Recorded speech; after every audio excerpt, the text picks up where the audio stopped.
presented by Yakult. Yakult पाचन में सुधार और प्रतिरक्षा बढ़ाने में मदद करता है।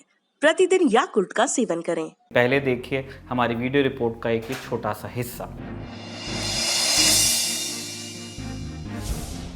सब लोग क्या सोचेंगे भाई एटा के लोग व्यवस्था बना के रखो ना। क्या नाम है? मेरा नाम अभिषेक यादव है और मैं चूंकि शिक्षा के क्षेत्र से जुड़ा हुआ हूँ। सभी लोगों ने प्रसपा वालों ने, सपा वालों ने, भाजपा वालों ने सबने अपनी अपनी बातें कर ली, लेकिन एटा का मुद्दा यहाँ पर किसी ने नहीं उठाया। क्या है मुद्दा? मुद्दा एटा का ये है कि यहाँ सभी 12th तक एजुकेशन गेन कर लेते हैं, अपने खर्चे पे कर लेते हैं, लेकिन हायर एजुकेशन के लिए यहाँ पर कोई भी सुविधा नहीं है। कोई भी टेक्निकल यूनिवर्सिटी नहीं। यहाँ के नेता लोग जो हैं जाति धर्म इन सब की बात करके और चुनाव जीत जाते हैं। जी क्या कहना चाह रहे हैं? नाम बताइए। सर मेरा नाम अमरनाथ सिंह है। मैं दिल्ली यूनिवर्सिटी से MSc फिजिक्स हूँ और वर्तमान में CSIR नेट की तैयारी कर रहा हूँ। सर एटा की जैसे इस भाई ने बताया सबसे बड़ा मुद्दा है हायर एजुकेशन का कोई इंस्टीट्यूट नहीं है। एटा लोकसभा क्षेत्र जिसकी लगभग 21-22 लाख पॉपुलेशन है और सिर्फ एक गंजडवारा में गवर्नमेंट कॉलेज है, उसमें भी पूरी साइंस की फैकल्टी नहीं है। और जो JLN है एटा में वो सिर्फ आर्ट्स विंग वाला है। तो ये सबसे बड़ा मुद्दा है और कोई भी अभी तक जितने भी पब्लिक रिप्रेजेंटेटिव हुए हैं, चाहे SP BSP किसी भी पार्टी का, कोई ये मुद्दा उठाता ही नहीं है। सबसे बड़ी बात। जी बताइए क्या नाम है आपका? मेधाव्रत शास्त्री। क्या है आपका पसंद बताइए। राजनीतिक रहनुमाओं की चाटुकारिता का शोर और अपनी व्यक्तिगत समस्याओं के शोर के बीच में अगर किसी की आवाज़ दबती है तो एटा की आवाज़ दबती है। इन 70 वर्षों में बहुत सत्ता के परिवर्तन हुए।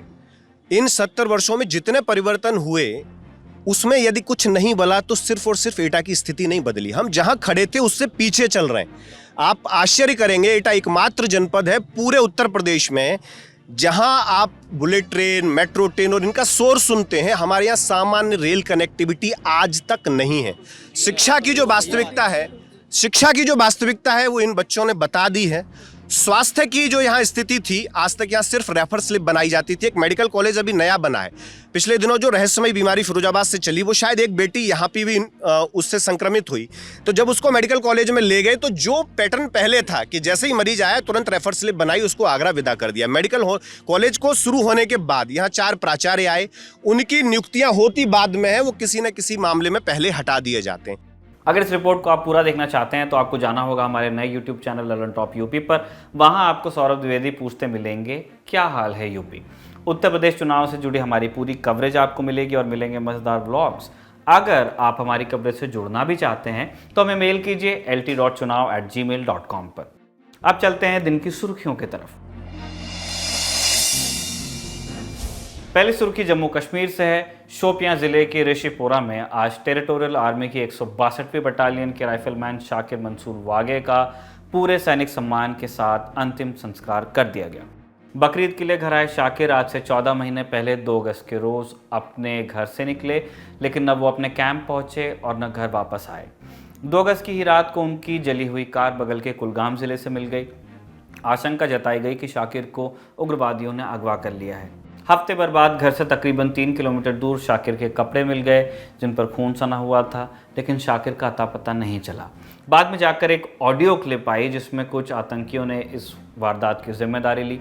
आतंकवादियों ने कहा कि सरकार मारे गए उग्रवादियों के शव परिवारों को नहीं देती है, इसलिए शाकिर का शव भी उनके परिवार को नहीं दिया जाएगा। देहात में एक कश्मीरी परिवार के लिए बेटा फौज में होना जिंदगी जटिल बना सकता है। शाकिर के लापता होने के बाद सेना और पुलिस ने अपने अपने तरीके से तलाशी ली, उन्हें खोजने की कोशिश की, लेकिन शाकिर नहीं मिले। तो शाकिर के पिता मंसूर अहमद वागे खुद उन्हें तलाशना शुरू करते हैं। परिवार में सिर्फ शाकिर ही कमाने वाले थे। जो भी था शाकिर की तलाश में खर्च हो गया। शाकिर का भाई जो अलीगढ़ में पढ़ता था उसे वापस बुलाना पड़ा। जब शाकिर के लौटने की कोई उम्मीद नहीं बची तो मंसूर अहमद अपने बेटे की लाश तलाशने लगे। रोज़ सुबह अपने घर से बेलचा लेकर निकलते, जहां कोई कह देता ज़मीन खोदने लगते अपने बेटे की लाश ढूंढने के लिए। मंसूर ने यह काम पूरे 1 साल तक किया। इंडियन एक्सप्रेस अखबार में नावीद इकबाल की रिपोर्ट छपी है। रिपोर्ट बताती है कि हारकर मंसूर उन उग्रवादियों के परिवार वालों से भी जाकर मिले जिन पर शाकिर को अगवा करने का शक था। मंसूर अहमद बस ये जानना चाहते थे कि शाकिर कहाँ दफन है, लेकिन कोई जवाब नहीं मिला। वो बातचीत कैसी रही होगी सोचकर ही सिहरन पैदा होती है। कई महीने बाद पुलिस ने कहा कि शाकिर को अगवा करने वाले आतंकवादी भी इनकाउंटर में मारे जा चुके हैं। ये मालूम करने के इसके बाद सारे रास्ते बंद हो गए कि शाकिर अगर कहीं दफन है तो कहाँ। चूंकि शाकिर आधिकारिक रूप से लापता थे, इसीलिए उनकी तनख्वाह या अंतिम बलिदान देने वाले सैनिकों के परिवारों को मिलने वाला मुआवजा मंसूर अहमद को नहीं मिला। 22 सितंबर को मंसूर अहमद को एक फ़ोन आया। एक रिश्तेदार ने कहा कि कुलगाम ज़िले में मोहम्मदपुरा में एक सेब के बगीचे में तिरपाल में लिपटी एक लाश मिली है। मंसूर अहमद वहां गए और ट्रैक सूट और ताबीज़ से अपने बेटे को पहचाना। मंसूर अहमद इतने वक्त से अपने लापता बेटे को इसलिए भी तलाश रहे थे क्योंकि पुलिस को एक वक्त ये भी शक रहा कि शाकिर आतंकवादियों से मिल गए, पाकिस्तान चले गए। मंसूर अहमद ये भी कहते हैं कि शायद उग्रवादियों या उनके लिए काम करने वाले ओवरग्राउंड वर्कर्स ने ही उनकी पीड़ा से व्यथित हुए और शाकिर की लाश को निकाल कर रख दिया ताकि परिवार उन तक पहुंच सके। दी ललन परिवार राइफलमैन शाकिर को श्रद्धांजलि अर्पित करता है। दूसरी सुर्खी जुड़ी है महंत नरेंद्र गिरी मामले से। पुलिस अब इस एंगल पर जांच कर रही है कि अगर कोई फोटो है जिससे नरेंद्र गिरी को ब्लैकमेल किया जा रहा था तो वो फोटो आखिर है कहां और किसके पास। इसको लेकर आनंद गिरी से पूछताछ की गई, लेकिन उसने फोटो की बात से अब तक के इनकार किया है, जो फिलहाल पूछताछ हुई है। अब ये जानकारी भी सामने आ रही है कि महंत नरेंद्र गिरी फांसी लगाने से पहले 13 सितंबर के रोज सल्फास की गोलियां खाकर भी आत्महत्या करना चाहते थे। पुलिस को कमरे से सल्फास की गोलियां मिली हैं जो महंत नरेंद्र गिरी ने अपने शिष्यों से मंगवाई थी।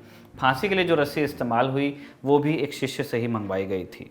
तीसरी सुर्खी जुड़ी है पेगासस मामले पर हुई सुनवाई से। आज भारत के मुख्य न्यायाधीश एन वी रमन्ना ने सुनवाई के दौरान कहा कि पेगासस मामले की जांच के लिए विशेषज्ञों की एक कमेटी गठित की जाएगी। इस बारे में अदालत अगले हफ्ते तक एक विस्तृत आदेश जारी कर सकती है। सुप्रीम कोर्ट से ही एक और सुर्खी जुड़ी है, हम क्लब कर रहे हैं क्योंकि दोनों सुप्रीम कोर्ट से है। आज प्रधानमंत्री कार्यालय ने दिल्ली हाईकोर्ट को यह बताया कि पीएम केयर्स फंड में केंद्र या राज्य की किसी सरकार का कोई दखल नहीं है। पीएमओ ने कहा कि यह महज एक पब्लिक चैरिटेबल ट्रस्ट है। आखिरी सुर्खी असम से है। सूबे के दरांग जिले में धौलपुर गोरुखुट्टी इलाके में जब पुलिस कथित अतिक्रमणकारियों को हटा रही थी तब प्रदर्शन हुआ और उसके बाद हिंसा। पुलिस ने बल प्रयोग किया, नौबत गोली चलाने की भी आई और कम से कम 2 प्रदर्शनकारियों की मौत होने की खबर है जब तक इस बुलेटिन की तैयारी हम कर रहे थे। कुछ पुलिस के जवान भी घायल बताए जा रहे हैं। असम सरकार दरांग जिले में बड़े पैमाने पर कार्रवाई कर रही है जिसमें सरकारी ज़मीन पर से लोगों को हटाया जा रहा है। खुद मुख्यमंत्री हेमंत बिस्वा शर्मा ने कहा है कि अब तक 4500 बीघा जमीन से 800 परिवारों को हटाया गया है। स्थानीय अखबारों के मुताबिक हटाए जा रहे लोगों में से ज़्यादातर बांग्ला भाषी मुसलमान हैं। असम के विपक्ष और मानवाधिकार कार्यकर्ताओं ने कहा है कि सरकार को इन्हें हटाने से पहले पुनर्वास की व्यवस्था भी करनी चाहिए थी।